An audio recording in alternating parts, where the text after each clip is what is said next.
warahmatullahi wabarakatuh.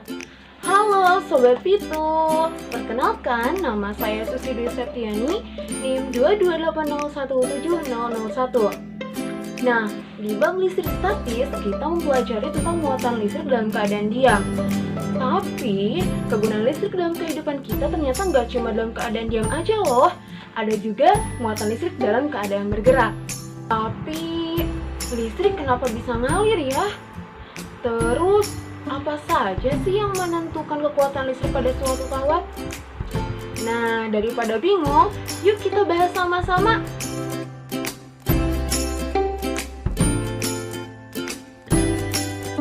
Coba bayangin kalau kamu lagi ada di sebuah perahu di atas sungai. Aliran sungai ini mirip sama aliran listrik pada suatu kawat.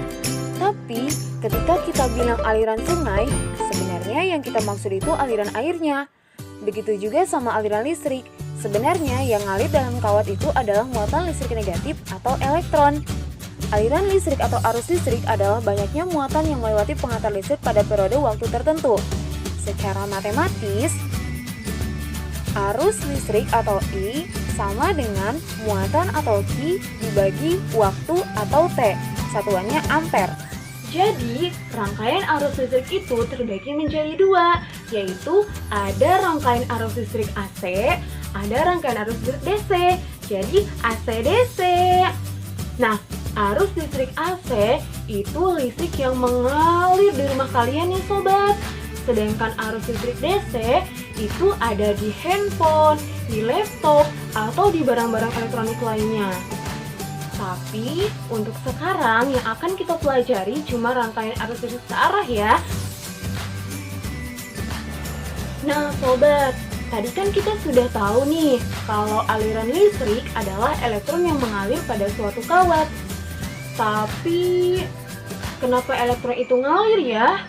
Kenapa nggak diam aja gitu? Kalau gerak kan butuh energi, kalau diam kan enggak. Kenapa ya? Di sini, Miss udah punya bola nih. Terus, Miss letakkan bolanya seperti ini di atas.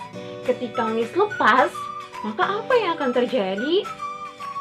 Wah, tentunya bola ini akan jatuh dong ke bawah.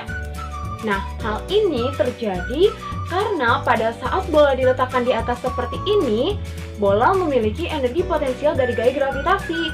Nah, ketika Miss lepaskan dia ke bawah, maka energi potensial dari bola ini diubah menjadi energi kinetik. Dan begitupun benda bergerak. Benda bergerak dari posisi energi potensial yang lebih tinggi ke energi potensial yang lebih rendah.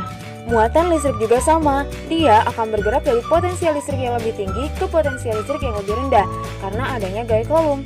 Perbedaan potensial ini biasa disebut tegangan atau voltase, yaitu energi yang dibutuhkan untuk memindahkan muatan listrik sebesar 1 Coulomb. Oke, dalam konsep tegangan tadi, jika kita ingin listrik mengalir pada rangkaian listrik, maka kita harus mempunyai sumber tegangan atau beda potensial dalam rangkaian listrik itu sendiri dong.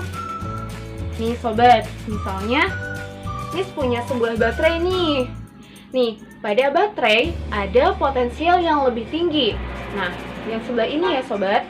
Nah, yang bagian ini dia diberi tanda sebagai positif. Dan potensial yang lebih rendah, yaitu bagian yang ini dia diberi tanda negatif. Oleh karena itu, arus listrik mengalir dari kutub positif ke kutub negatif, sedangkan elektron mengalir dari kutub negatif ke kutub positif. Semakin besar beda potensial dua titik, semakin besar pula arus listrik yang mengalir. Tapi ternyata sobat, tidak hanya beda potensial aja loh yang dapat menentukan besarnya arus listrik. Sama halnya seperti aliran air, arus listrik juga ternyata bisa diperlambat atau dihambat. Nah, biar lebih kebayang, kita pakai analogi air lagi ya. Misalnya, ada air yang mengalir dalam suatu pipa. Kemudian di tengah pipanya, kalian sumbat dengan spons. Spons ini akan menghambat aliran air tadi. Airnya jadi susah lewat. Tapi, karena spons ini punya lubang-lubang atau pori-pori yang bisa dilewatin air, airnya masih bisa ngelewatin spons meskipun jadi lebih lambat. Nah, sama kayak spons tadi yang tetap bisa ngedilewatin air, meskipun jadi lebih lambat, ada material-material yang tetap bisa dilewatin muatan listrik. Tapi, gas efektif kawat atau kabel listrik yang biasa dipakai. Jadi, kalau material ini dipasang di rangkaian listrik, dia akan menghambat pergerakan arus listrik. Dan dalam rangkaian, dia disebut hambatan atau dalam bahasa Inggris resistor. Secara matematis, hubungan ketiga besaran ini bisa dinyatakan dalam persamaan arus atau I sama dengan tegangan atau V dibagi hambatan atau R. Persamaan ini disebut hukum Ohm. Hambatan atau resistor bentuknya bermacam-macam nih sobat.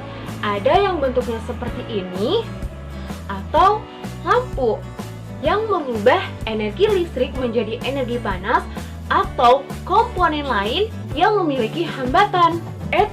Tunggu dulu nih sobat. Ternyata untuk dapat mengetahui arus listrik, tegangan listrik, ada alat yang bisa digunakannya loh. Nih, apa saja alatnya? Yaitu ada ampermeter untuk mengetahui arus listrik dan voltmeter untuk mengetahui tegangan listrik. Oke deh sobat Fitul, kita udah belajar banyak banget. Mulai dari arus listrik searah atau DC yang mirip dengan aliran air di sungai, lalu ada tegangan atau beda potensial yang membuat muatan listrik bergerak, dan ada hambatan atau resistor yang membuat atau menghambat muatan listrik bergerak. Ketiga, besaran, yaitu ada arus, ada tegangan, ada hambatan yang dihubungkan dalam hukum Ohm. Nah, itu dia tadi materi yang dapat Miss sampaikan. Semoga bermanfaat ya. Dan Miss mau mengucapkan terima kasih banyak dan mohon maaf juga nih apabila ada kesalahan baik perkataan atau perbuatan. Sampai jumpa lagi. Terima kasih. Wassalamualaikum warahmatullahi wabarakatuh.